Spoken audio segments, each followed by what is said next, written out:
Hi, Brian Kennedy. I pastor Mount Zion Church of Ontario here in SoCal.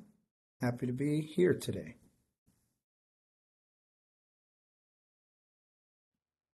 Everybody, Steve Raphael, Professor of Public Policy at UC Berkeley, and I'm the gubernatorial representative, and I'm happy to be here as well. Hello, everyone.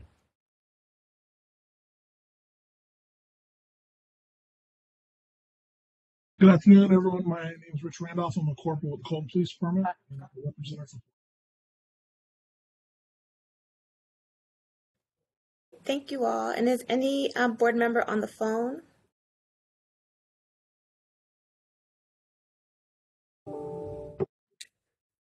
Okay, I think that's all of us for now. So the first order of business is approval of the subcommittee minutes from the May 25th meeting. And unless there are comments or questions about that, I'll move to approve them.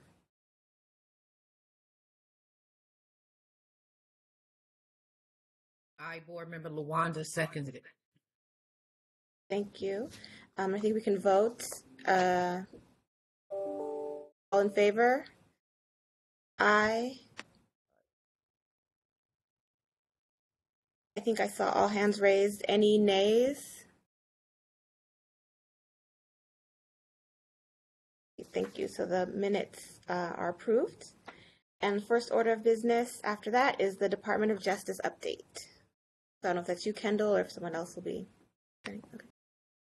Good afternoon, everyone. My name is Aisha Martin Walton, and I am part of the DLJ staff for the post subcommittee and the board. And I'm going to be giving you just a very, very brief update, namely on two pieces of legislation that the board has been tracking. And the first one is AB 2547. And that bill would require posts to establish a definition of the words bias conduct and use the definition in an investigation of bias complaint, and would also require posts to develop guidelines for performing effective social media guidelines in screenings of applicants. The RIPA board submitted a letter to post recommending that the definition also include the definition of racial profiling. Well, the bill was introduced in February of 2022, moved through the legislative process until August 11th. It is currently in the Appropriations Committee and is being held under submission, which generally means that the author and the committee want to work or discuss the bill further. So that's the current state of that particular bill. The next one is SB 2, and that's another bill of huge interest to this subcommittee and the RIPA board, and it gives post authority to suspend or revoke an officer's law enforcement certification. Specifically, post must investigate allegations of serious misconduct that could be grounds for decertification. It creates a new division in post of 127 positions approximately, almost doubling its entire staff, and it creates a mostly non-officer advisory board. The RIPA board submitted a letter to post in April with recommendations on the topic of serious misconduct for consideration in the regulation process.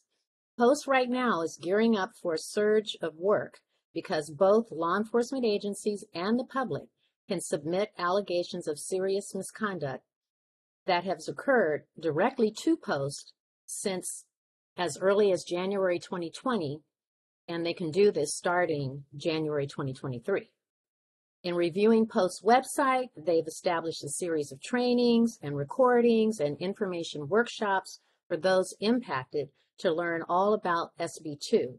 They're drafting a series of proposed regulations, they're hiring new employees, and they're briefing Post commissioners and receiving direction from the commissioners at the commission meetings. And I believe the next Post meeting is coming up in September. So that's one to keep your eye on, and that's the update on the two bills that Chair Ochoa asked us to share with you. Kendall, do you have anything else you'd like to add to the update? Or if there are no questions, I will turn it back over to Chair Melanie.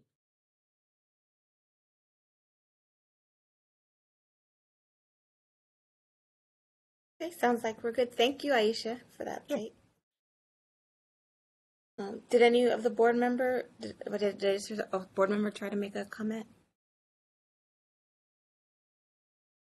If not, I'll seg into the our discussion, and I'm gonna just move around the ordering a little bit and do the post MOT train the trainer curriculum update first. I think Kendall was maybe going to give a little bit of update on that, and then maybe where she leaves off, we can maybe ask MOT to just update and kind of where things land. Kendall, if you don't mind giving just a brief status update. Yeah, not a problem. So a number of different board members have been engaged with MOT in the update of their racial profiling train the trainer curriculum. The board members participating in that update started attending these sessions in February. There have been a number of different sessions held since then, I think about 3. There's also been 2 community meetings held. Both of those were also held online, where board members volunteered or submitted names of community members to participate in that course update. You'll notice in the report, the section on MOT begins on page 3 of the PDF. And in the report, it goes through a background of the curriculum update. It addresses some of the funding for the MOT courses generally, and then also some of the allocation for this specific update. And then we've included a number of the board's members' comments who have participated in that update in the draft course content as well, understanding that depending on when or if the board is able to review the final content, some of these comments may change. So that's the status of the course right now. It's still being developed, and here in October, there will be what we believe, and maybe MOT can speak to this in more detail, one of the final curriculum update meetings. The intention is also to film a number of the factual scenarios during that session. And so that's the update on our end, but if there are any additional questions about it, Rachel Salamanca from MOT has graciously agreed to join us today and answer any board member questions. For folks who have been participating in the curriculum update, and those maybe who have not, but have maybe seen some of those course materials that we shared at the last meeting and may have any additional questions. With that, I'm going to stop talking, see if the board members have any questions for me, or if there's anything, Rachel, you'd like to say, and I can get you unmuted as well.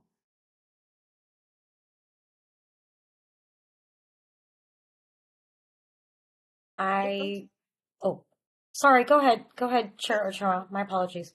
Sorry, I was going to seg to you, Rachel. Go ahead, just to get the time to pick up where Kendall left off with the updates, and we can. Yeah, so I guess if everyone would, it would benefit everyone to know. I believe we did meet virtually.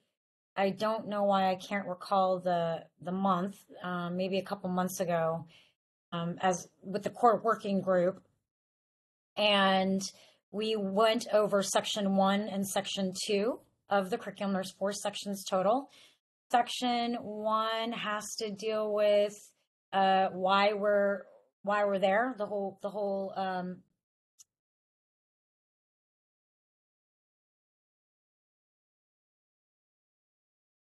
Rachel, we lost you there for a second. Was that just me? Okay, it does look like we lost you for a second, Rachel. Hopefully you'll come back here shortly. Kendall, I'm here as well. This is Shirley Torho. I'm actually developing the content, so I can pick up where Rachel left off if you think that'd be helpful. Oh, you're on, Shirley. Thank you. Yeah, just in case. I know you're traveling, so You're I figured. awesome.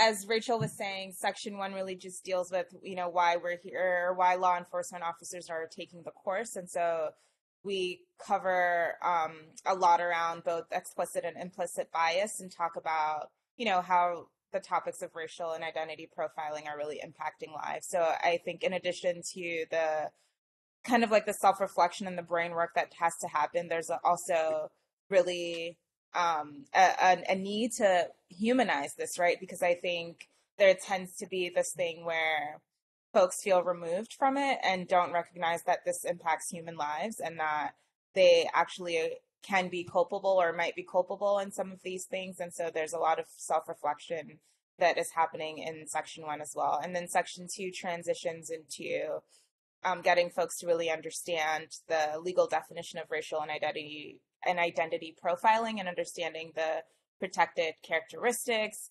They go through a series of scenarios and case studies that allow them to apply their understanding of both the 4th and 14th Amendments. We call it the two-pronged test, but really that's all of that to say that, if something meets the 4th Amendment but doesn't meet the conditions of the 14th Amendment, then it violates law. And so there's a lot of work around understanding what that means, and they use a lot of scenarios to do that. Some of those are video scenarios and others are case studies that they have to work in groups to figure out.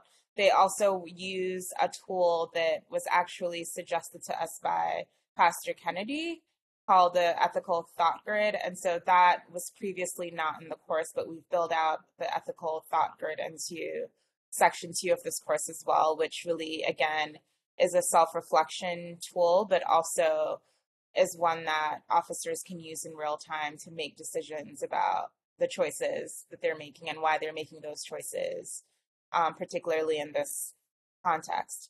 And then in section 3 of the course, we're dealing with the history, right? So we know why we're there, but there's also this history, and we can't really understand our present and all of the dynamics between community and law enforcement if we don't understand the history. So there's some history that highlights relationships between, a wide audience or a wide range of marginalized communities and law enforcement. So we talk about Blacks, African Americans, we talk about Latinx communities, Asians, the LGBTQ community, and as well as other characteristics, ability being another one, sorry. And so again, it's just, we try to give a pretty comprehensive but very targeted history so that folks understand how that history has translated to the relationship between law enforcement and communities. Law enforcement is often the face of government, right? And so what does that mean for the relationships that they're cultivating with people, and so on. And then finally in section 4, there's a focus on community-centered practices and really thinking about what it means and what it would look like to shift from traditional policing to positive community-centered practices. So we talk about restorative justice, we talk about cultural humility, procedural justice, just to name a few. And then we also bring in data. And so folks have an opportunity to really think about the RIPA data, specifically within the context of the jurisdictions that they work in and serve, and understand what the data tells us about their relationships with their civilians, with the community members that live there, and what the implications are for that, as well as what they can do differently to move to positive policing practices. So that's, again, a very high level view of what we're trying to do in this 5-hour course. And then if I can, thank you so much, Shirley. You saved me as I glitched out. And then we actually have a meeting this month for the core working group on September 28th to do a walkthrough so that they can see all the parts and pieces that Shirley incredibly put together, which would be a walkthrough of the section 3 and section 4 that she just went over. And then Kendall is correct. We will be meeting in Carlsbad in October. Half of the day will be going over what is currently the script, and then shooting video scenarios for Thursday, Friday, where everyone will to weigh in on nuances that might need to get changed in terms of scripts and scenarios. And then it would definitely, what's been integrated in also is, of course, that the RIPA board members and the DOJ members that have been there as the part of the core working group look through the course, in its entirety with the videos embedded in. So the goal date again is to have everything completed by the end of the year. I don't know if there's any questions. Thank you for that, Comments about. both Shirley and Rachel. Just real quick before we get substantive comments, I know Lawanda had something to add. Timeline-wise, I think you said end of this month is the kind of core working group. October would be the filming. Again, the same. of Yes, that. correct. That's And correct. then you said there's be a review of the whole thing with the filming around when is that? That I won't know. I'd have to look at. I think there will be. I don't have the schedule in front of me. Maybe let me look. But Digital Outpost will have the videos cut, the scenarios all edited for the group to, at the very least, look at those. Take a look at the video scenarios and how they cut and splice with the testimonials. I don't know. Let me try to find out that date. My apologies. I don't have that ready. No worries. I was just thinking in terms of being able to have the most up-to-date comments for the report draft, but it sounds like Yes. it may miss the timing-wise.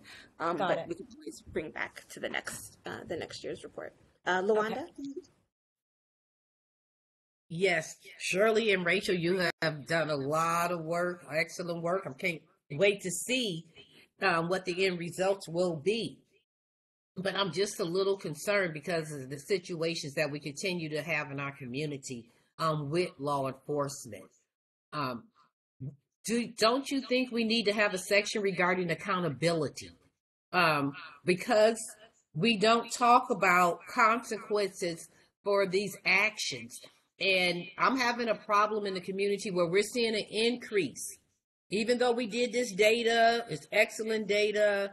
We've talked about the training, but I'm seeing an increase within the community with law enforcement, with this RIPA, with racial identity profiling. And so what about a section dealing with accountability, consequences for people who violate this? There has to be something. I know with Marcy's Law, when we put that on the book in 2008, we forgot to put consequences when people violated crime victims' rights. I think this is an opportunity for us as the RIPA board members to make sure that something is indicated in there regarding consequences for those who violate this. Because if there's no consequences, it's not going to work. We have an increase right now. There has to be some form of consequences and accountability. Yes, 100% agreed, Ms. Lawanda, and thanks for those words. Rachel and I meet a few times a week at this point because, in addition to just our working relationship, we've kind of developed this, friendship where we send each other articles about what you've just talked about, Ms. Lawanda, which is that there've been almost what seems to be an increase in these instances across California. And so we're constantly thinking about how we can incorporate some of that stuff into the course, even if it's not within that 5-hour section, whether it's part of a refresher, whether it's added resources that we're integrating.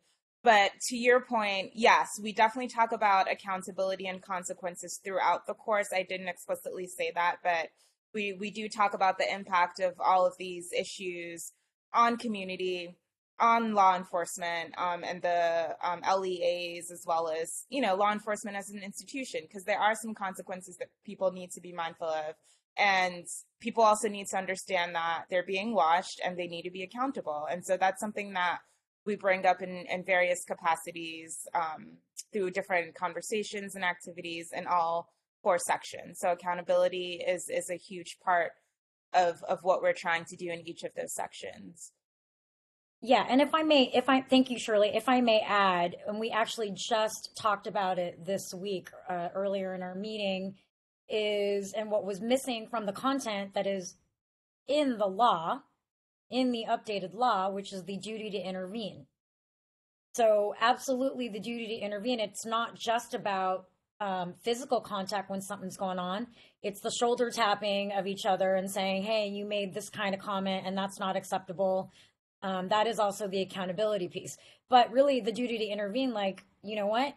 I think you might have done some profiling back there, the partners. So we actually just had this discussion. I spoke with DOP, Digital Outpost, who's creating the videos.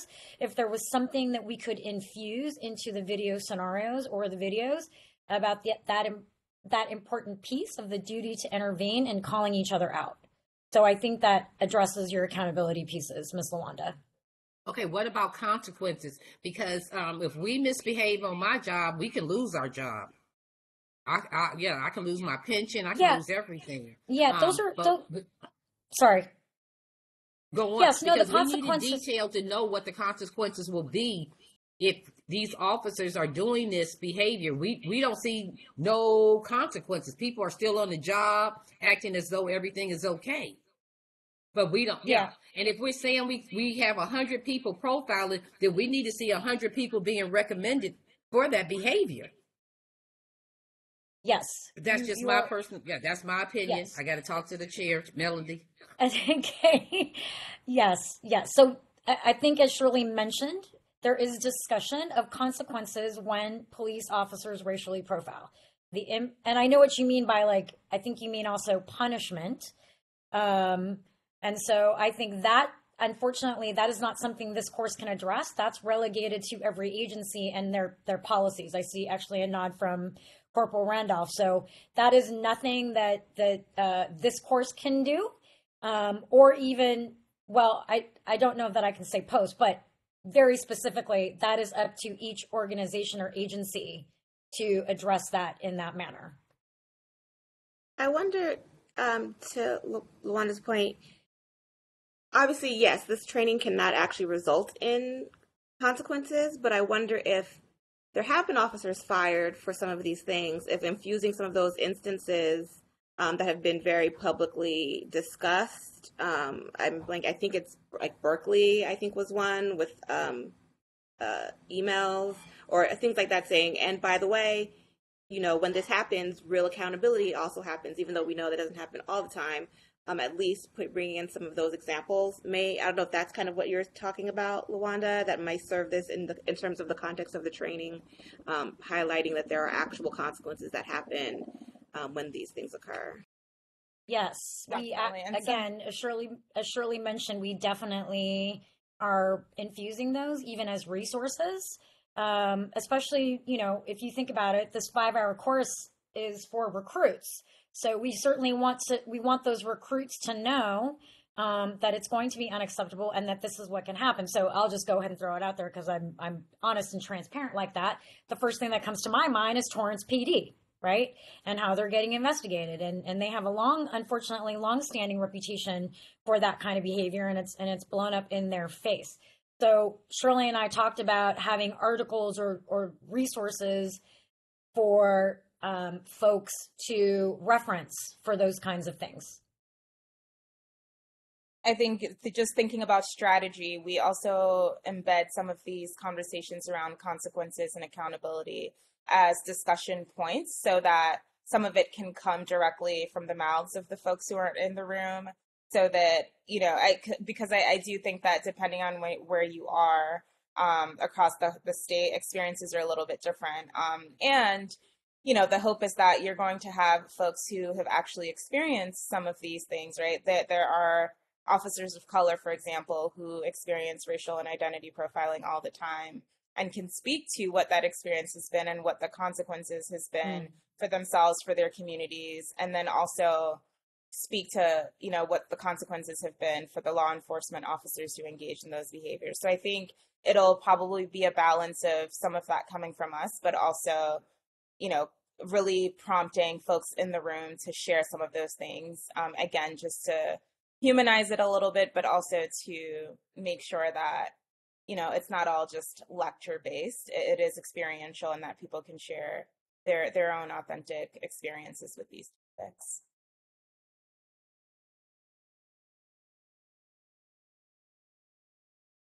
Thank you for that. And it also sounds like there's been a more significant overhaul of the training. I know that was kind of one of the concerns that we had initially, folks that reviewed the past training, wanting to make sure that there was enough put in to actually substantively change it. And it sounds like there has been a lot of that work going on. So I look forward to seeing what that ultimately looks like. The one kind of question I did have on the legal aspect is just making sure, you mentioned the 4th and the 14th, but I just wanted to flag and make sure that we are infusing the changes in the law created by RIPA and that the California standard is actually ostensibly at least higher than REN, and that because when we're going to be talking about the training, the LD 42 training, and I know that kind of feeds into some of what is being taught in the Train the Trainer curriculum, but some of the language that's in the LD 42 curriculum is contrary to the law, like using race alone is when you're profiling, when that's not what the law says. Actually, in California, it's to any degree. And so just or for any actions, not just stops. So whether you decide to search, whether you ask about probation status, etc., those are all actions that can be part of profiling. So just making sure that that is all clear, because that definitely is a change in the law that wasn't in the prior version. Yeah, we've been making some of those real-time updates as we get feedback, and Kendall has been really great. I would say that if you have just additional resources that you think would be helpful after this call, please send them directly to me and Rachel, and we'll make sure that as I'm going through this next phase of revisions that I'm looking specifically at those resources to capture the essence of what you're saying. Because I think part of the challenge with Section 2 and the law is that people interpret things differently, right? And so if person A looks at it, the kind of feedback that they're giving might be very different than the feedback that person 2 is giving or person B is giving, depending on what their experience is with the law as well. And I just want to make sure that whatever we're putting in front of officers, that it's real, it's based in fact, and it's accurate and actually gets them to do their jobs more effectively. And so Melanie, whether it's today or later on, whatever resources you have that you think would help to really capture the essence of, what you want to see in that section, please send it directly to me. Thank you. Thank you both. Any other comments or questions from any board members? I think maybe Ronnie might have joined if he wants to introduce himself, and I know he's been very active in this process as well. Hello, everybody. Ronaldo Vieda. My pronouns are he, his, him. I'm the Executive Director of Hoops for Justice and co-chair for the Post Subcommittee.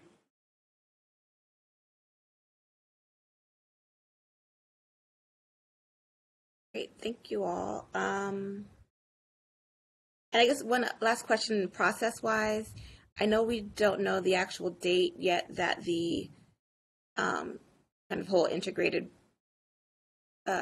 products will be created for us to take a look at, but is there going to be time built in for us to be able to take a look and give feedback before it's finalized and rolled out? Yes, I'm actually looking, I just found the DOP schedule here. So it looks like the group will review versions of scenarios, testimonies, and interviews, which will be uploaded online for the group's review around November 14th. And then people will need to give their feedback the following week, which will be really important, November 21st.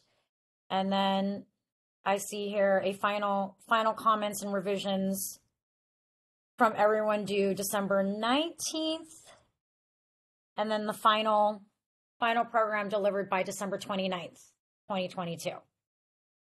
And Shirley and I envision that with those videos done, we'll know where those videos need to be inserted and integrated into the curriculum that she has put together.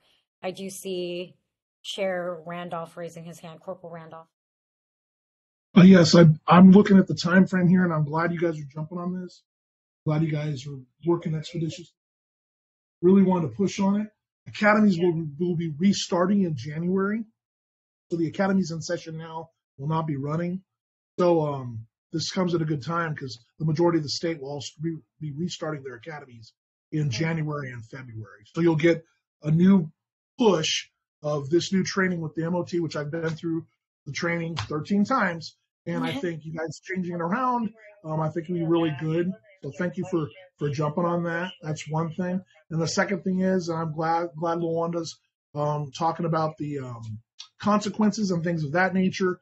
That is covered. Melanie did outline it okay, that yes, this is not something that the training should cover, but there is specific training on Senate Bill 2 that we have to go through, we as police officers that have been hired, and then they go through it again when they get out of the academy, special post requirement.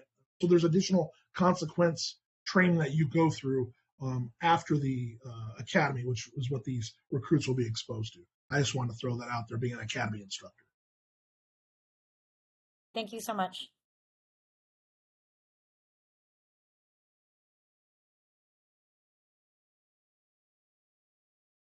Great, thank you. If there are Rachel, did you say there will be another opportunity for the community to review the updated curriculum? Probably not this year. Oh, probably not this year. It's probably going to be in 2023. But they are on my radar. They've been invaluable. And Rachel, you mentioning 2023, from that, should we infer that this is going to be updated yearly now, or at least again next year? I'm not, you know what?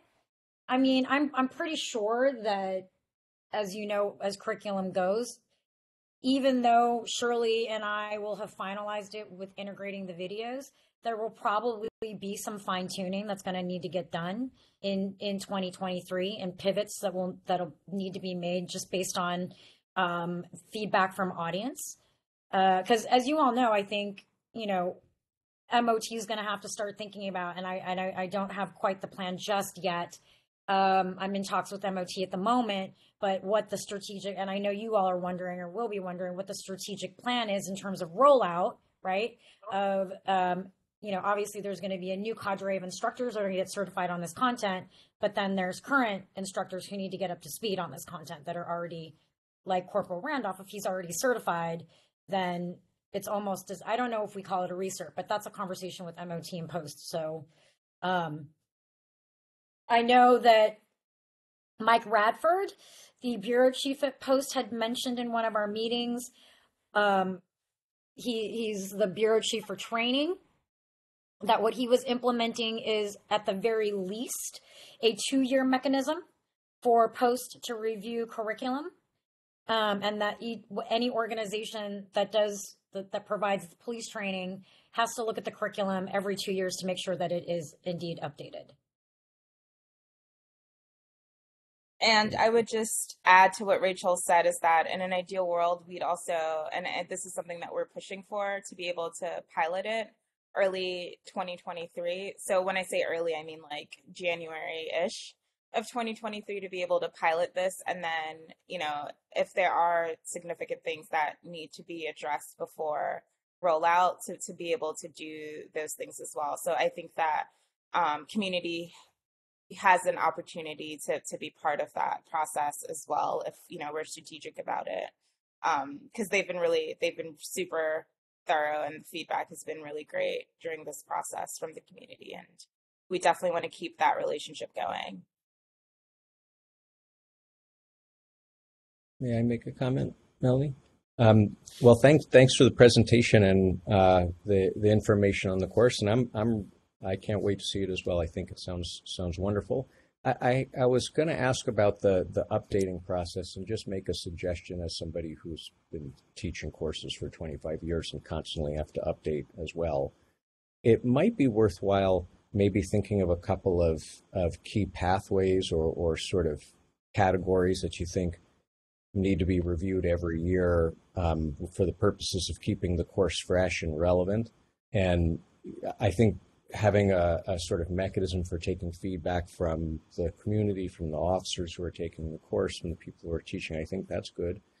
And then to speak to Board Member Hawkins' question about accountability, perhaps just sort of periodically reviewing changes in state law that might be relevant to this section, whether it's evidentiary or SB2 and the implications of that, or the implications of this training and how they interact with SB2. I think that's another possibility.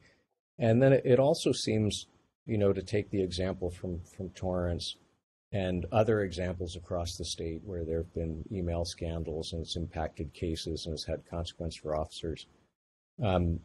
Having those recent salient sort of critical events in the classroom, because they're fresh in everybody's mind for people who are paying attention, might also be just a good teaching tool for the purposes of bringing cases into the discussion and presenting new recruits or people who are taking a recertification training just with an up-to-date discussion of something that everybody knows about or heard about or likely would have heard about. And I mean, that doesn't require redoing the class every year, of course, right? But there are sort of things that might change that are dynamic or recent events that are known that could kind of keep it alive and fresh and more relevant. Yes, for sure. Thank you for that. So we have talked about including some of those salient events, as you've said, as resources that, and are providing in the facilitator guide some tips for how they can incorporate some of those resources into conversations that they're having across the course.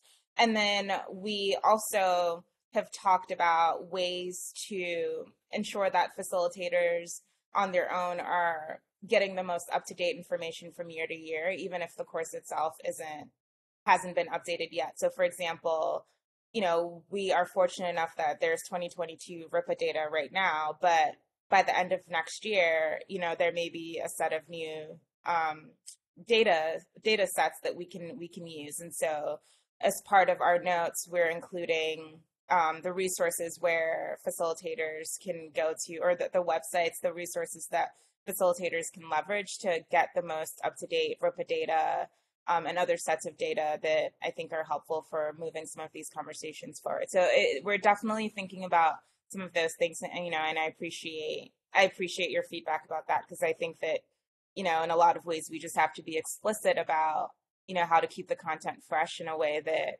wasn't done previously. So I appreciate that view. Yeah, I also want to echo that as well, because I made notes of it. So thank you for the feedback.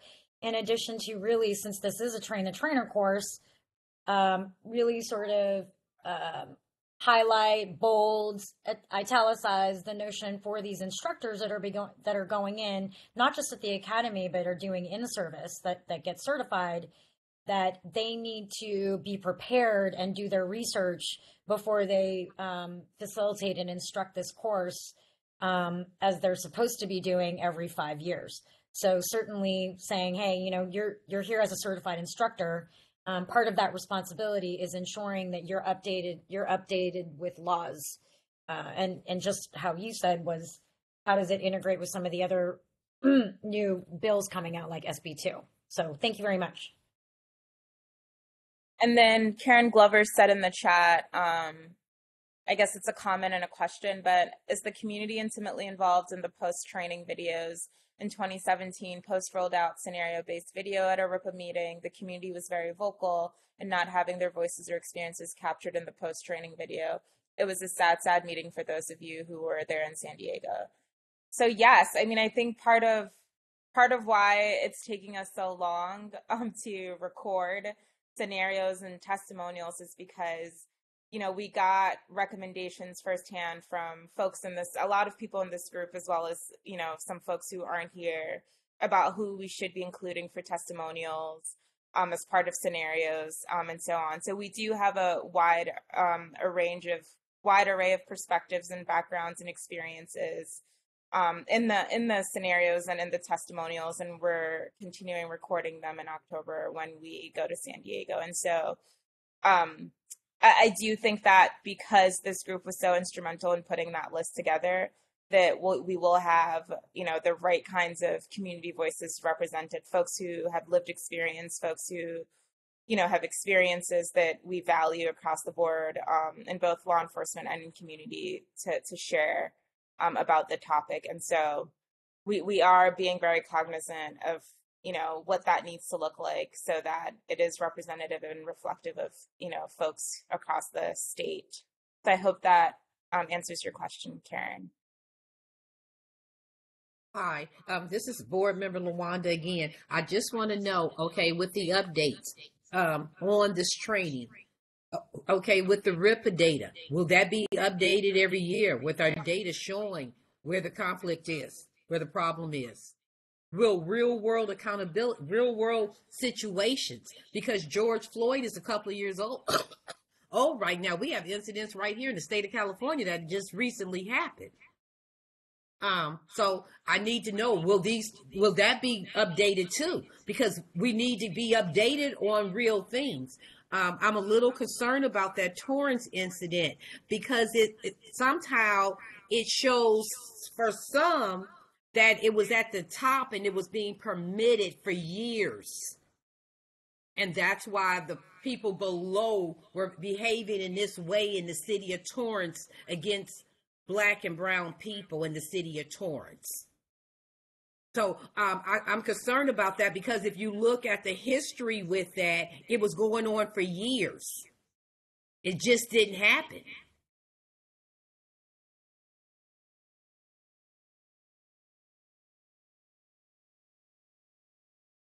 Yes, so we are including the most updated version of the RIPA data.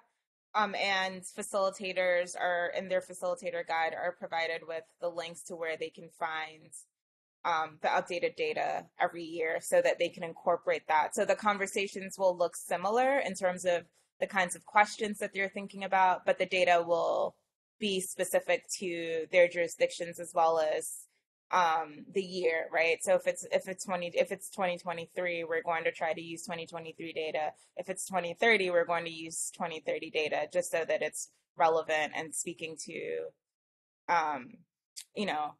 real things, right? Like things that are current and happening and relevant.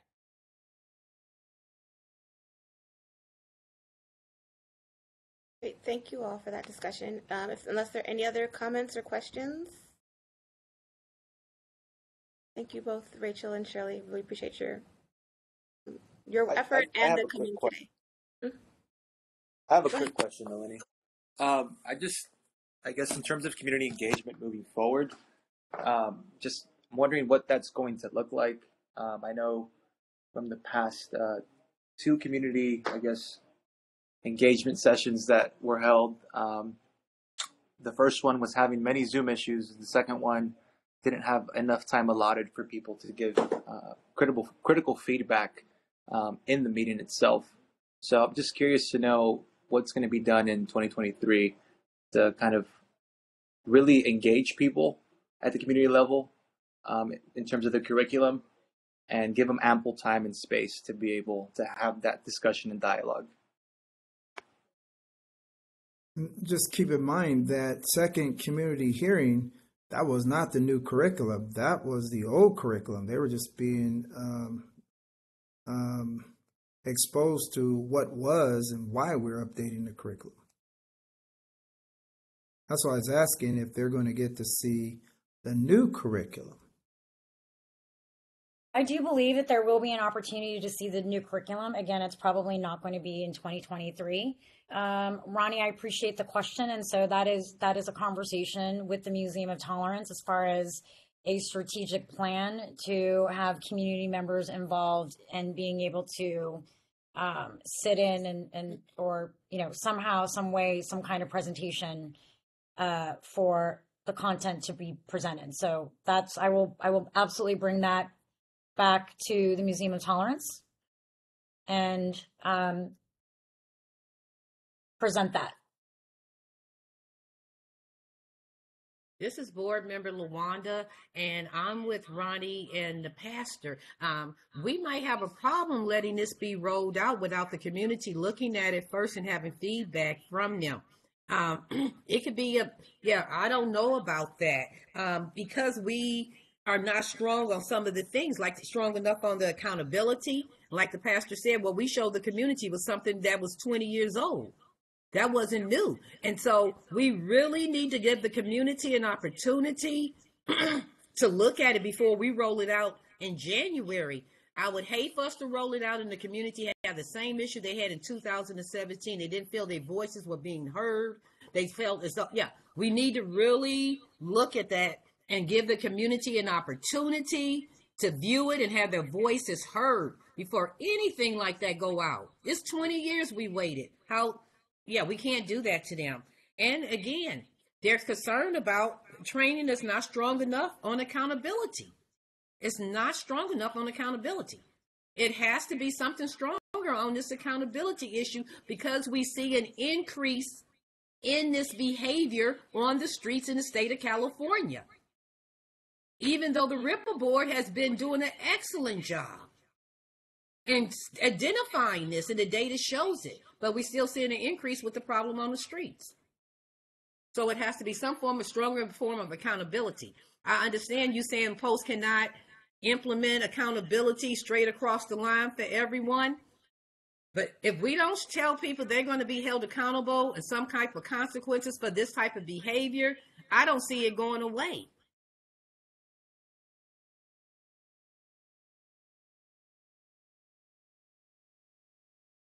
And perhaps when we see the updated version, we'll have some different feedback. But I also do know that in some of the prior trainings, or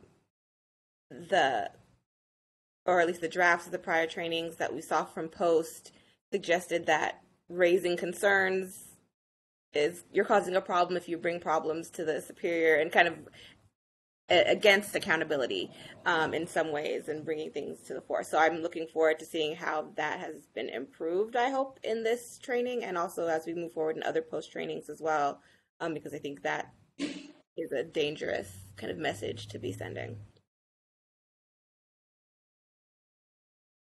And I see board member Randolph, he was getting ready to say something.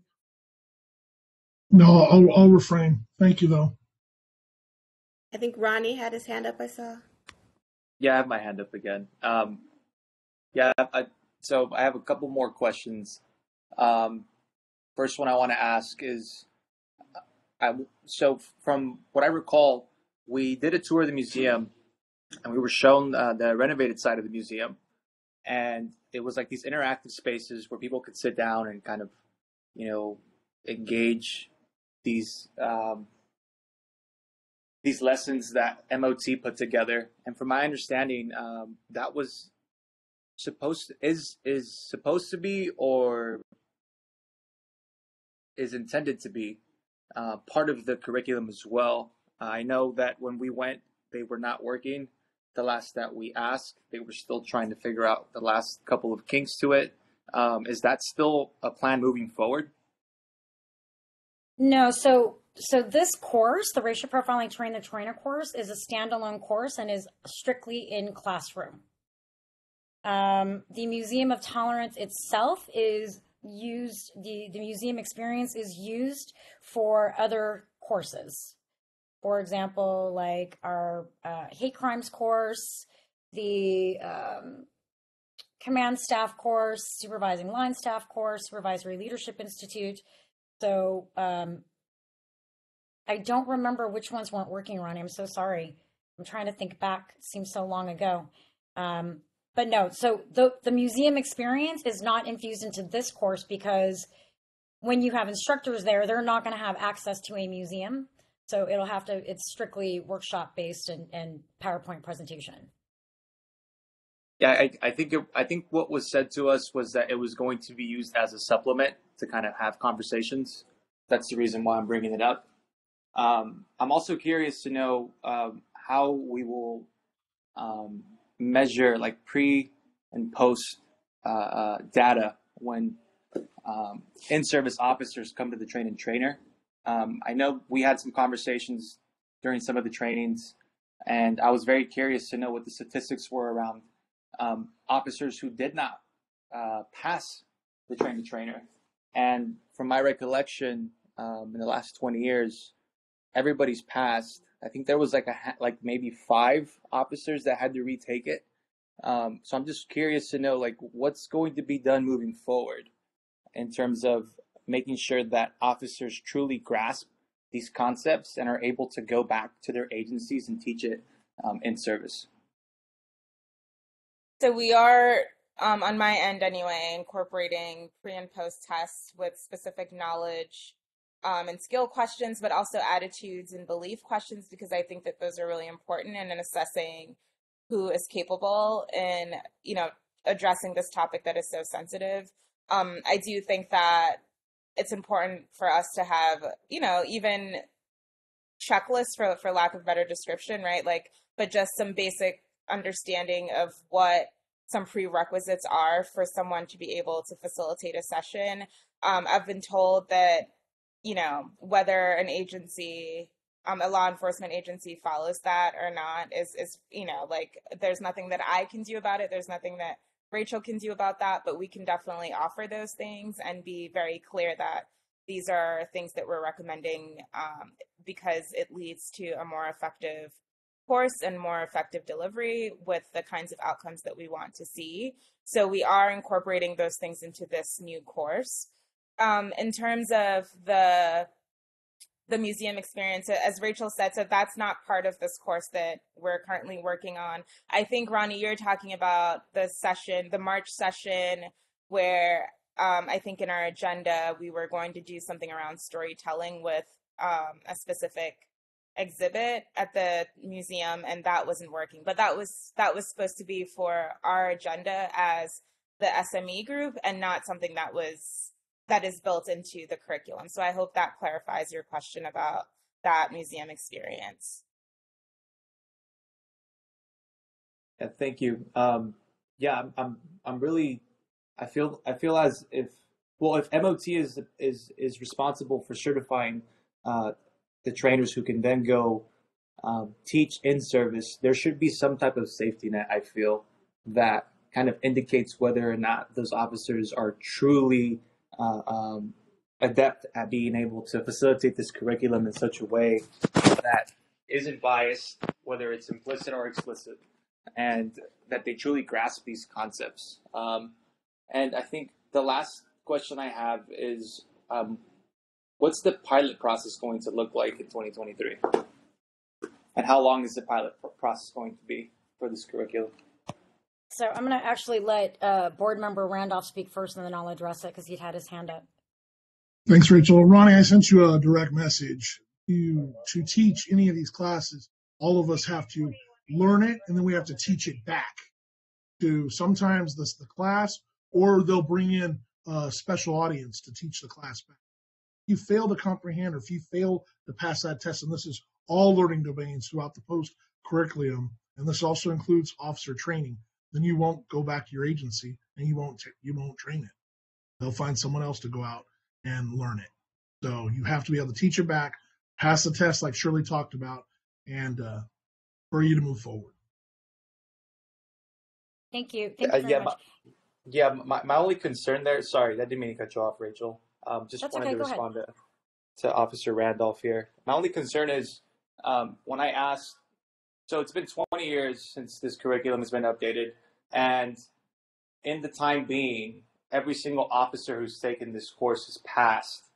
And I find that, and it was hard to kind of get statistics. I know we had a brief conversation with board members and MOT and post. And I recall, I think it might have been Shirley who had said that, in her time teaching this course, only a handful of officers did not pass, I guess, whatever test it was they were supposed to take after. But when they went to remediation or took the course over again, they were able to pass. And, that's a lot to me, that's so many law enforcement officers. That's 2 decades of law enforcement officers going through this course. And it's hard to believe that it's hard to believe that the statistics weren't there, first and foremost. But to that point, it's hard for me to believe that every single officer that passed this course and was able to go back into their agencies and teach it in service. Because my experience at the only training I was able to sit into that I wasn't able to sit into for the entirety of it, for other reasons, law enforcement officers there who I interacted with, they themselves were talking to me about how they do not take this curriculum seriously, how they hate coming, how they've been voluntold, how it's just like they're going through the motions of it because they know the curriculum's old.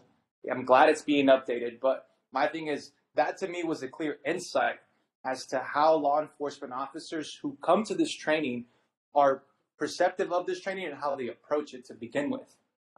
So that's the reason why I was concerned, because it said to me, these are law enforcement officers who don't care to be here. Not all of them, but the ones I was able to interact with.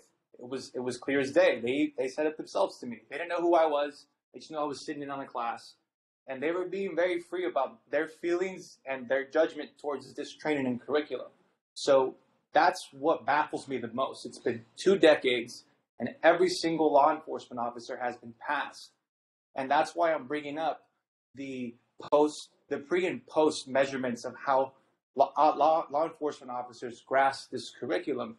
Because if law enforcement officers are coming to this curriculum and don't even care about the curriculum and have this perception of it, and they're still being passed or being retrained when they're supposed to be retrained, that to me is a clear indicator that what currently is in place is not working, and we need to have something that truly measures how law enforcement officers grasp this curriculum, if they truly understand it. It's just, to me, it only indicates why there is so much racial identity profiling in the state of California. So yeah, and I think that was Shelley. It wasn't me, because I haven't taught this course to law enforcement officers. So I want to be careful about numbers that we throw out that we're not sure about in terms of statistically how many people passed or didn't pass. And it is only a handful. I would say that having been a part of the museum for 11 years and seeing the instructors that MOT has, who are incredibly diligent about putting their stamp of approval on instructors on whether or not they should move forward in teaching the course. The Museum of Tolerance has all of the confidence in the world in Shelley, in Jonathan, in Joe Levy, in Stephen Landers, as far as that goes. Now, I do agree with you, Ronnie. There could there be absolutely an improvement in the ways of measuring instructors and then when they go back to their organizations? Absolutely. I do not have an answer for that currently. I think that those are some things that Shirley and I are kind of bouncing around, even with her implementing a pre and post evaluation. And then to answer your question with regard to pilot and rolling out, I have opened that to the Museum of Tolerance, but have not been given an answer as far as what the strategic plan is for that in 2023. Your guess is as good as mine, and I do have a meeting with Liba next Tuesday, so I will discuss that with her on the Museum of Tolerance's intentions and plans for rollout for 2023.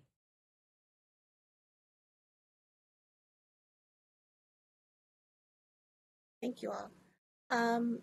If there isn't anything else for the MOT folks, I'm going to move us to the discussion of LD 42.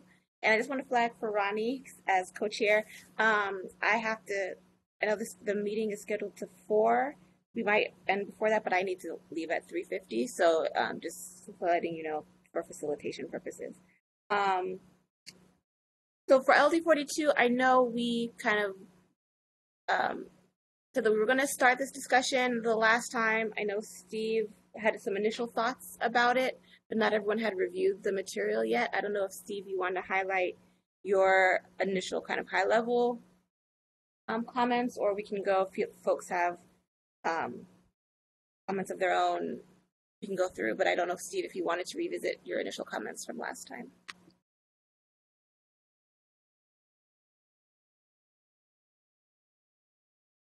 Can you hear? No, I'm okay. We can move on. Do folks want to jump in on comments?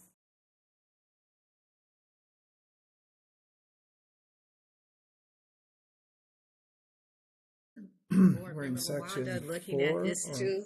I didn't have a chance to really look at the entire LD 42, because remember it's 100 and some pages right now, and I'm like, whoa, going through all those pages. But the accountability still is the issue. Accountability, and I think it's in that it's not being addressed, and we need posts to lay out more clearly what is the accountability piece. We need it to be laid out so we can all understand it. Anyone can understand what is accountability. And the training, the post training, we talk about it, but I'm with Ronnie. If everyone passes the course, that's not saying anything about the trainer, but it speaks volume about how can everyone pass. And then these people are training the officers that we're dealing with on the street. And if they're not taking it serious, then when they teach it, they're not teaching it and taking it serious, saying, well, maybe, this is a problem. Because again, like I said, we have an increase. Even with this data, we have an increase in police with law enforcement racially profiling here in LA County. It has been an increase. And so I'm very concerned about the training, because it all goes back to the training. They always say, well, it was the training. But if the trainers don't take it serious and they training on this profiling and there's no accountability, are we going to continue to deal with this increase?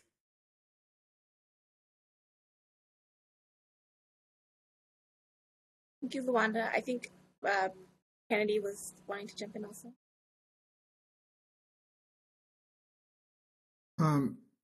Board Member Randolph, you had your hand up.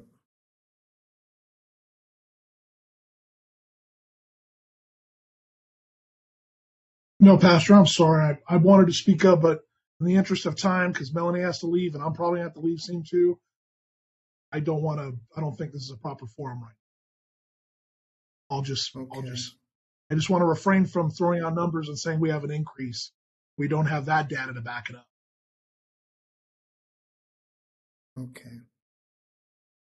As I was reading through, I saw a couple statements. I think we probably should proceed with caution before we include those kind of statements. In section 4-3 on sexual orientation and gender identity, there's a statement: sexual orientation and gender identity are two independent aspects of a person. Both of these identities are innate and each have a spectrum, and it goes on. As you know, we're making a statement there that's not proven scientifically. And so I'm concerned. I think we should proceed with caution before we make those kind of statements in our curriculum. And my caution is informed by Charles Rosselli.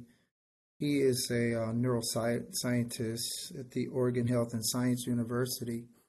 And so I submitted comments on that. And his summary is, we've done a lot of work, but we cannot scientifically prove that it's innate. So we as a board should be very careful about making statements like this that are not proven scientifically. There's another statement, and I offered a rewrite of that statement, and to focus us on the purpose for this section in the curriculum, which is to talk about gender identity and sexual orientation. And so when we make statements, conclusive statements like that, that are not proven scientifically, we create division in the training. So I'm recommending we consider a rewrite of that paragraph. And then there was another statement, section 4.3, that says, much like eye and hair color, who you are attracted to is not a choice. And this is another place I advise extreme caution, where we're using statements that can throw the group into division. And the question is, from whose viewpoint is this not a choice? If a person is first attracted to a man and later attracted to a woman, or both a man and a woman, haven't they made a choice like everyone else in society? And so you're going to throw the group into division behind a statement that doesn't even contribute to the training at hand. So I recommend we remove that statement from the curriculum. I did have a couple more comments. Another one is in the first part of the curriculum, page 1-3 on leadership, where it says peace officers shall act as leaders when dealing with the community. They must demonstrate active listening and excellent decision-making skills. It is every officer's responsibility to treat everyone with respect and integrity, no matter what their race, creed, or religion. It is not enough to accept difference. We must understand that the differences are to be valued and celebrated for the rich contributions they provide to our society. So I recommended a rewrite of that section where it says, it is not enough to accept difference. We must understand that differences are to be valued and celebrated. And I offered the rewrite because we have to ask the question, what are we asking officers with that statement? Does this mean we're mandating officers who hold different religious views to value and celebrate religious views that attack order in our country? Because we have some religious views that incited the break-in of our state house on January 6th. Some of that was from religion. A lot of that, most of that was from religious views. And are we asking our officers to celebrate that? And so I offered a rewrite. Let's see. Here is the rewrite I offered. Understanding and valuing the fact we have differences contributes to rich diversity, or to the rich diversity we have in society. So we could rewrite it in that way. And I submitted that rewrite so you can look at it. Those are my biggest concerns. There was another one about values on page 1-5 under ethics. And, I just caution us in making certain statements, because when you make, here's a statement: police officers may believe they have the right to think anything they want as long as they act in a professional and unbiased way. The problem with this notion is that personal values and ideals may conflict with the organizational mission and undermine public trust. Well, everyone has personal values and everyone has a variety of thoughts. And so who dictates what a police officer's values are? Who can dictate what a police officer can think personally? So we have to be careful with those kind of statements, and I offered a rewrite for that one as well.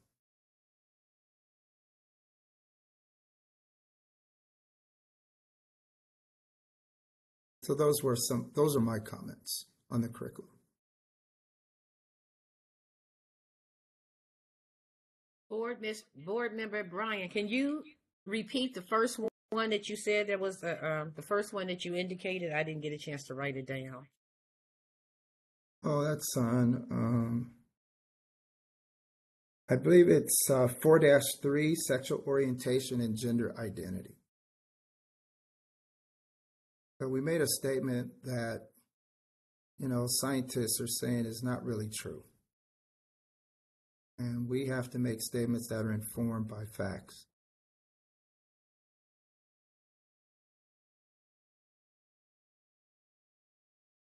Thank you. Thank you, Pastor Kennedy. I have a number of comments that I sent of varying levels. well, I should flag also that this is Post's document, not the board's document. This is not our draft report. So in terms of, these are none of, I think you frame some things as we should say something different. This is just not us saying any of these things, just to be clear. And I'll go over some of the comments that I had that are kind of the most high level. I just following up though on one of Pastor Kennedy's comments about how we refer to folks' identities if there's not, indisputed scientific evidence of X, Y, or Z. I think where we know it's not false, I think we should lean into whatever approach is the most respectful of people's identities, unless there's some reason that it's just blatantly not accurate. So I would not necessarily encourage changing the language that is more respectful of folks' identities. Some of the higher level comments on section 2.3, as I said, section 2, page 3, it starts out with the framing that perceptions and biases are neither right nor wrong. And I think that's like the wrong frame for this. I think that both in a moral sense and even an objective sense, things that people think can be wrong. And I think that's part of an approach to make officers who may have biases or racist beliefs feel not attacked and that their ideas are okay. And I understand that's definitely been the approach that Post has taken for a lot of the trainings. But I don't know that that's how we want to frame this, right? I think the first thing is saying, that it's nothing that you think it can be right or wrong is neither right or wrong. I don't know that that's accurate in terms of how we want to have them now engaging in a discussion about profiling, both because that's based on kind of moral presumptions about different groups. It's based on factual presumptions about different groups, both of which are kind of wrong in either objective or moral sense. So I don't know that that's accurate. There's also no discussion of the role of kind of institutions or history other than where it's framed as personal experience in terms of how people come to perceive different people differently. So if there's going to be a discussion of those contributors, I think that should be included. The description of human rights as increasing the recognition of special protections for certain groups, I also think is inaccurate and frames it as though protected categories get more than what others get, right? Special protections, when the fundamental element of recognition of human rights, of protections against, equal protection is about making sure that all humans are treated equally and removing the disadvantages that have been systematically, and placed on certain groups based on their identity. And so I think that framing needs to be switched. If it's anything, it's removing benefits that have been given to certain groups, treating folks equally, or we could think of it as removing disadvantages. On section 215, it states, attempting to induce guilt only reinforces that person's beliefs. I don't know what that's based on exactly, where that comes from, and I think induce guilt is not a maybe helpful phrase. People often feel guilty when they know that they're wrong, so anything that brings their wrongness to their attention will likely induce guilt. If there's particular types of more concrete things, like using you sentences or use versus I sentences or things like that, that are ways of framing the discussion, but simply having people know that they're engaging in wrong and harmful conduct will induce guilt. And that's precisely what this whole unit is intending to do. So I think that's not helpful guidance. Section 216, where it says that officers can still do their job without profiling. It's just a little small line, but I think implicit in that is this kind of understanding from officers that they believe that profiling is really necessary to get the job done. We hear officers say that harms them, harms their ability to do good police work. And there's bountiful evidence that says that actually profiling is not effective. profiling is often wrong. They're more likely to yield things from stops and searches when they're doing them based on other criteria other than race. And so I think having some explicit data here is a good place to demonstrate that maybe the presupposition by officers that engaging in this profiling conduct is useful policing really needs to be directly kind of interrogated and kind of confronted. And I think that will also help them move away from that if they realize that it's not actually helping them be better officers. The Section 216 differentiates between racism and racial profiling. There's no discussion of what racism is being defined as here, so I'm not sure what that means or what the invocation of specifically saying racism is not racial profiling is trying to do. But I mean, the state taking action against people because of their racial identity, that is pretty much the definition of racism. So by any like substantive place that I've seen it. So I don't know what is attempting to happen there, why that's being invoked. It either needs to be done much more clear where there's an actual definition of racism and distinguishing between one and the other, or I don't know exactly what work that distinction is trying to do in the first place. 217 states that RIPA only restates existing obligations imposed by the 4th and the 14th, and that isn't totally true, as I talked about earlier, and it should be more explicit that it recognizes that, quote, consideration of or reliance on to any degree protected identity characteristics in deciding any stops or actions is profiling. I think elsewhere it says reliance on race alone to make determinations, and that's not what the law says. So we need to be clear, and I think that's something that's often recited by officers to justify their actions or why the data doesn't prove that profiling is happening. So that is definitely a concept that has been ingrained in officers, and we need to make sure that it's reflecting the law. While the no status stop can be legal under the 4th and illegal under the 14th, I don't know that it necessarily explains why, and it doesn't explain why that it would also be illegal under RIPA. So I think further articulation of that dynamic would be helpful. 219 is the page that says race alone. Reliance on race alone is profiling, so that needs to be adjusted to reflect the law. I think a few places it states that there's an expectation of a higher ethical standard for police. 220 is one of those places. But I think, well, yes, I think that's absolutely true. There is a higher ethical standard for police.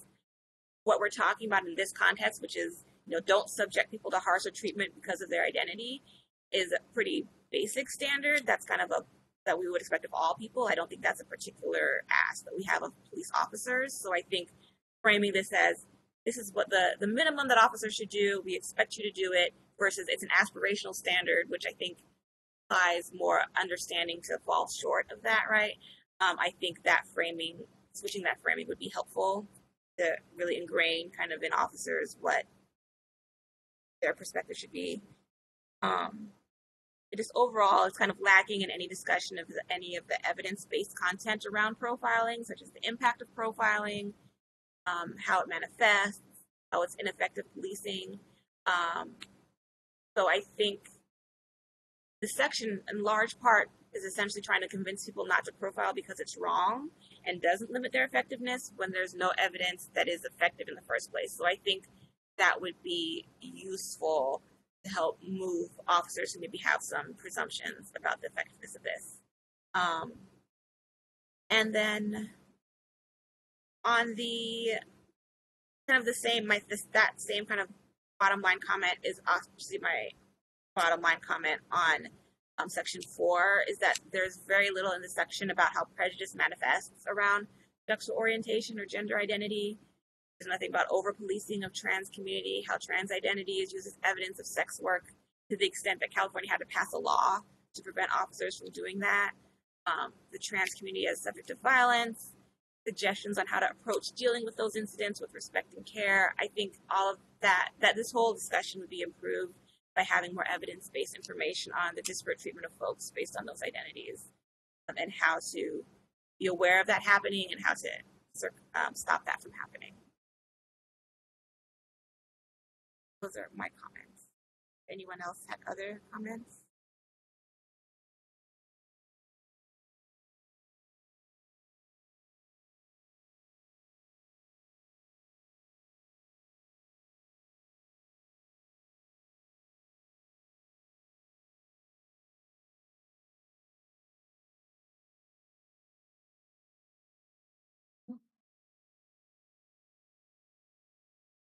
Computer is very laggy today. Aisha, I saw you came on, and I know this is your section. Did you have some?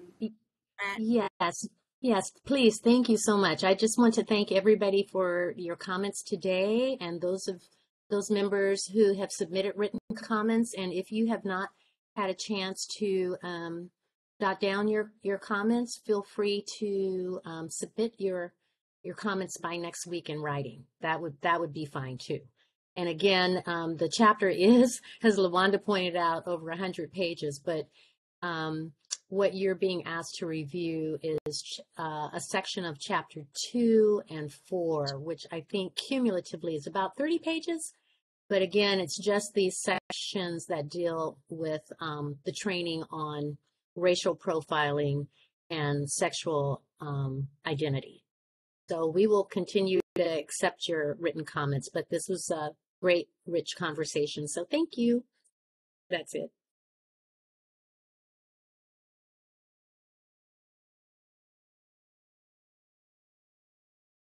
Thank you, Aisha. Is there any more comments on this? Or if not, again, you can send anything in writing, and then if not, we can move on to the post section of the report.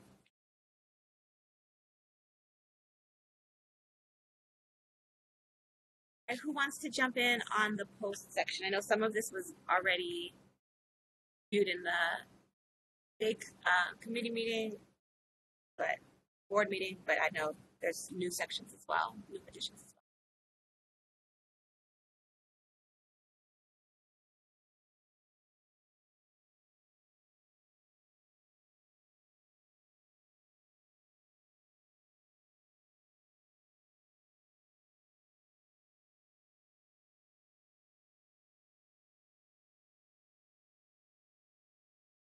You can jump in if no one else fighting to get started. Okay. I did have one question, so I haven't, these are, hopefully I can understand my own notes. I did have a question though on page 3. It says, at the bottom, it says annually Post provides over $1 million to MOT for these various law enforcement trainings. Instructors for these courses get paid by the number of presentations or courses they teach. Of these funds, $358,000 is allocated for the update. Is that annually, or is that now new funds allocated this year? Because I think that wasn't fully clear from the way it was written. I just wanted to make sure that was clear, whatever the facts.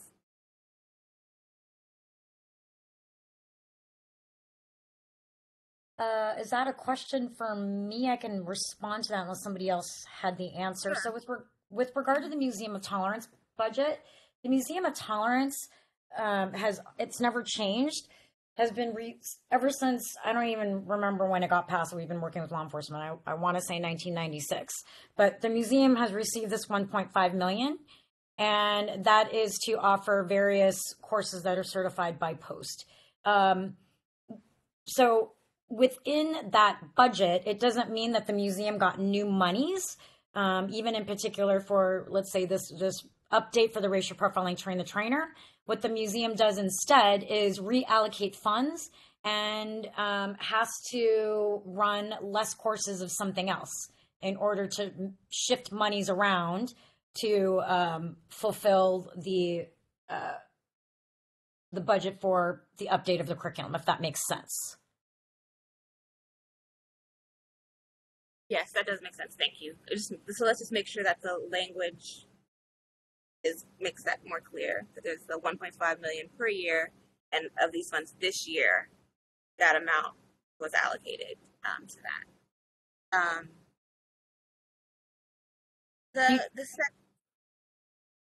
Someone jumping in? Yeah, I'm so sorry, Chair Ochoa. No, so the 1.5 million, that is not how much it costs to do the racial profiling train the trainer curriculum. a No, that's portion. I thought you said yearly. That's what's got MOT gets Yes, total. Yeah. they do get 1.5 million every year, and then they run a certain amount of courses, like let's say 60 culture diversity courses, 50 racial profiling update courses, which is a 4-hour course, X amount of, let's say 4 command staff courses. And then if need be, because if there's need, as I said, with this racial profiling train the trainer curriculum update, then they just have to run less classes. It's not a matter of that it costs 1.5 million to update the curriculum. Money's moved around, and we offer less. MOT offers less classes in order to shift the budget around to support the curriculum development. I think that's clear, and then we can maybe say the language saying it's offset by fewer classes or something. But I think Kendall, that I just wanted to make sure that the language is clear because I know reading it I wasn't clear on. And then I thought that the section on general comments and recommendations could be just a little bit maybe explicit, or someone who doesn't know anything about, who hasn't been engaged in this training, and this is the first thing that they pick up to understand kind of what's going on and what the suggestions are. It may be useful to the extent you can construct this based on the information that you've received on feedback, state kind of what the finding was or what the observation was by board members, so that the recommendation kind of sits in some context. So for instance, for the first comment, could say start off by saying the current course details pretext REN and pretext stops at length, emphasizing that they're legal under the fourth, without any discussion of things such as the limits under existing law, like Rodriguez or RIPA, of pretext stops, concerns about the impact of that practice on the community or ineffectiveness.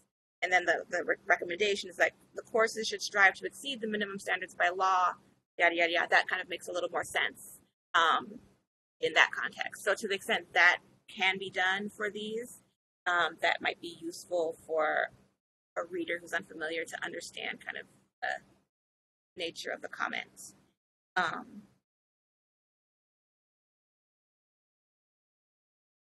Add some other little comments that I can just forward along.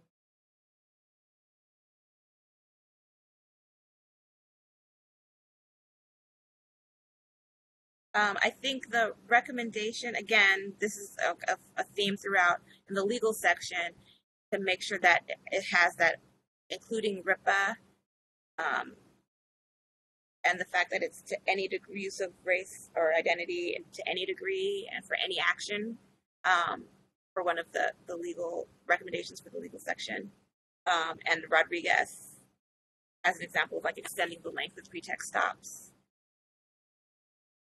I thought it'd be useful under the recent legislation to mention AB 2457 there, and the recommendation that there is a legislative or post-developed definition of bias, and that it specifically includes, among other things, the definition of profiling under RIPA, which was part of our letter to the legislation on that.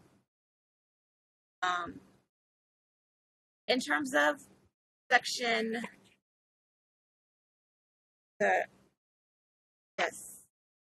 recent legislation, recent trends and development, section 2, increased state agency reviews of law enforcement training. There's a number of recommendations that are included here that we just kind of list out. We don't say whether we endorse them. We just say that these entities have made them, like the LAO's office, Legislative Analyst's office recommendation of conducting a more extensive review on post-funding. I think that's something that we've specifically asked for as well. So I think that's something we could specifically say that RIPA also endorses, if folks agree. That's consistent with our prior comments. I think some of the Little Hoover Commission recommendations are consistent with our prior comments. I think we could say that we actually endorse those. The only ones that I think aren't encompassed in our other prior recommendations are number 5, which is the recommendation for more funding, and specifically the new advanced academy experience, reinforce entry-level training, just because our recommendations focus on the substance. I think ensuring that the substance is accurate before reinforcing them might be useful, but I think all of the others are consistent with recommendations that we have made, although 6 and 9 seem redundant. I'd be happy to say, like, Little Hoover has recommended these things, and the Post and also endorses for the rest of those, if folks agree. Those were the main significant comments I had.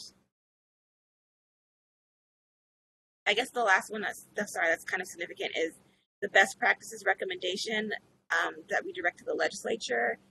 It includes conducting an analysis or audit of post funding, but also like something that I think was raised numerous times in this conversation is also a measure of effectiveness of the trainings.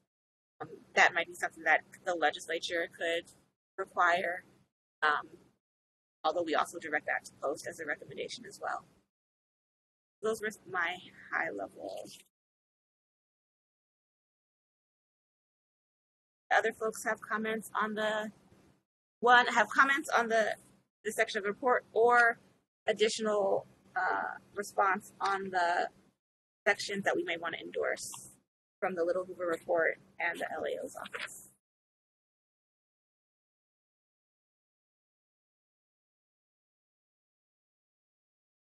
No, Board Member LaWanda, no. But Board Member Melody, you did an excellent job. That was awesome.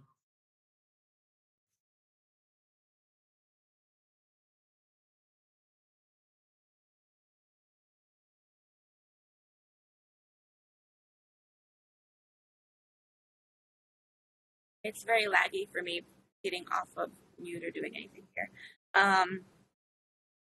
Other comments, or I don't think we need to vote on then the recommendation piece if folks don't have different perspective, but we can get quick comments if folks don't have other comments.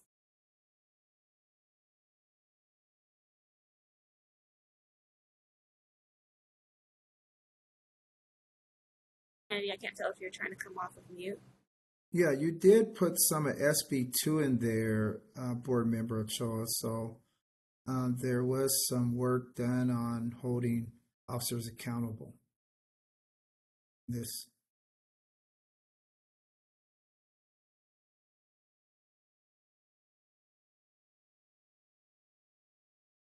Sorry, Pastor Kennedy, were you suggesting adding something into the report or just acknowledging that it was done? I'm acknowledging that it's there. Now, that was a recurring theme from Board Member Hawkins, that we're not saying enough about accountability, and that's in this report, so that was a good thing.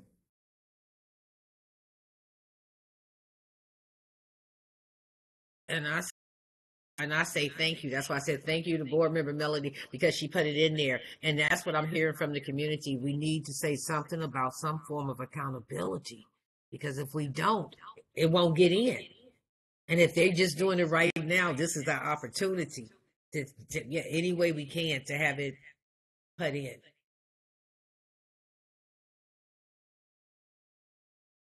I say thank you.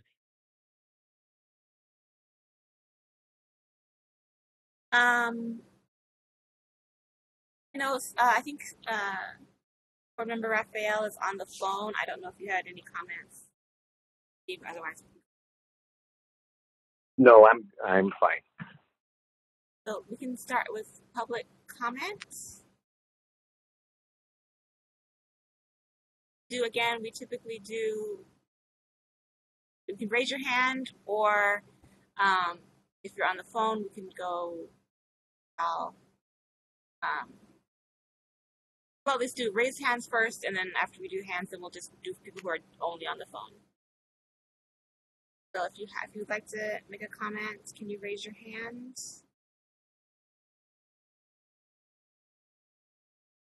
I don't catch anyone. Can DOJ chime in and say if I? Hi, this is Kendall. I'm not seeing any hands raised. Maybe we could go ahead and see if folks from different regions could unmute themselves if they want to give a public comment. I know I always have a hard time finding the raise hand feature on these different platforms. Okay, so let's start with Northern California. California, who would like to? Is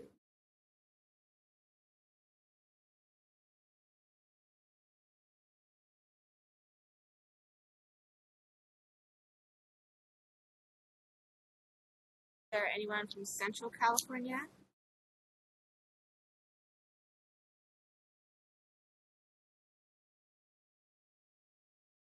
Anyone from Southern California?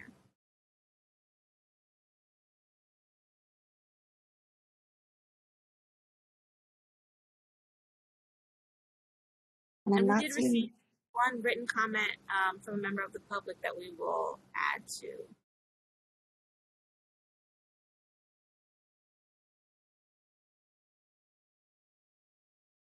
That one last chance for anyone in case you weren't able to get off mute.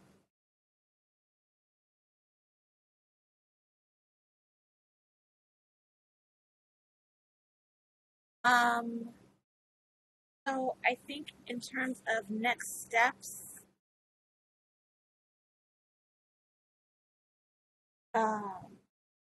next step is just for folks to send any written comments to either LD42 or, well, the sections of LD42 that were specifically circulated, so we don't have to read the hundreds of pages. Lawanda, I hope you haven't started engaged in that already.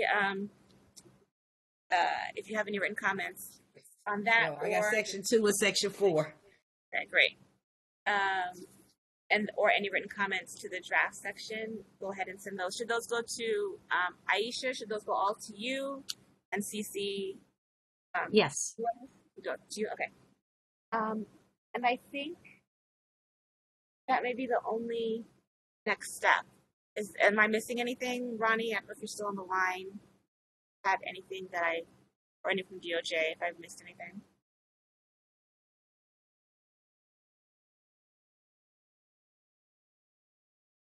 Okay, well, thank you all for your time and energies. And thank you for folks who were able to be, that was very helpful to get a sense of where everything is heading right now, that development. Thank you to DOJ. Melanie, I was just going to say that next steps can definitely be the responses to the 2 chapters, but also anything that the subcommittee might be interested in possibly working on next year as well. Oh, yes. So, well, I should open that up since we do have a bit more time, just for discussion right now. If folks have ideas currently, if there's something specific that you wanted to make sure that we addressed in the post report for next year, so that DOJ has that on their plate, so they can be for next year's report.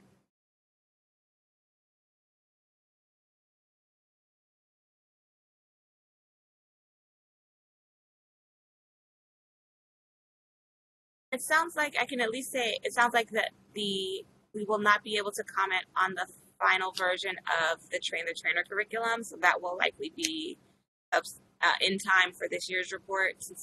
So that will likely be a part of next year's report at minimum.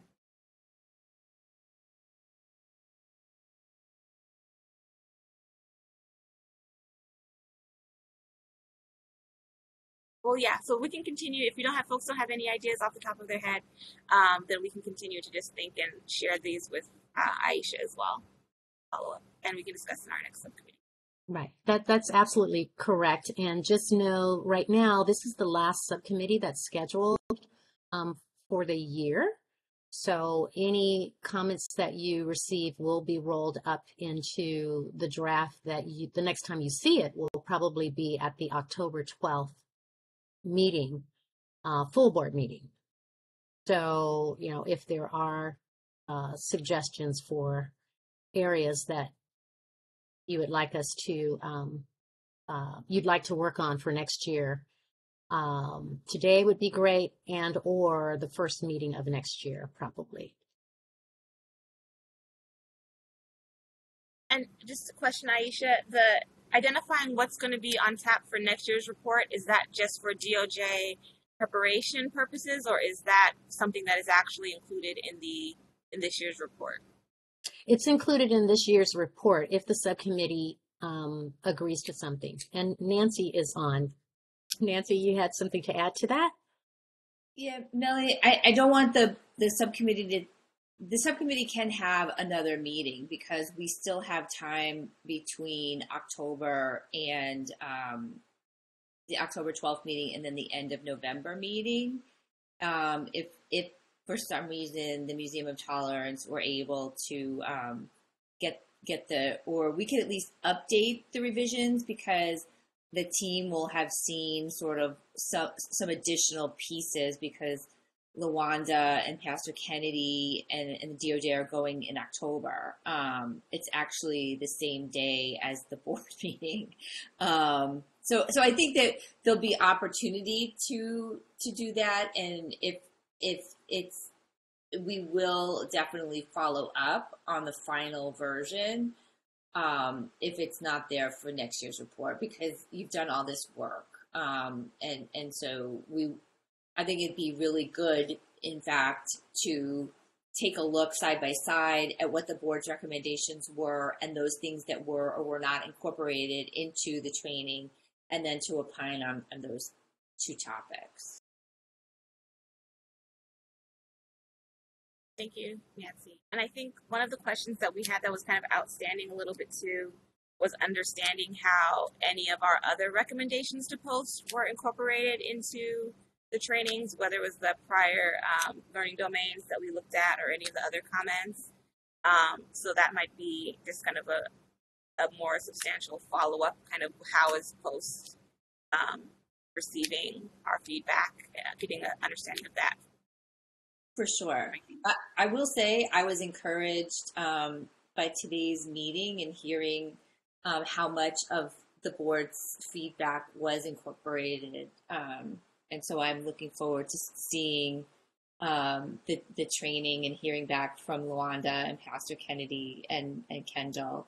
And Ronnie, I don't know if you're going to, but I just think you guys did a lot of work. And I wanted to thank you personally for, taking your time and doing that. I know it has been a huge time commitment. And Melanie also attended some days as well. So thank you as well, Melanie. Worth the effort. You're welcome. You're welcome. Yes. Well, great. Thank you. Thank you. I can't tell if Ronnie just came off or, because I told you I'm lagging. So if Ronnie, I will say goodbye unless Ronnie, you want to give the last goodbye or add anything else to the conversation.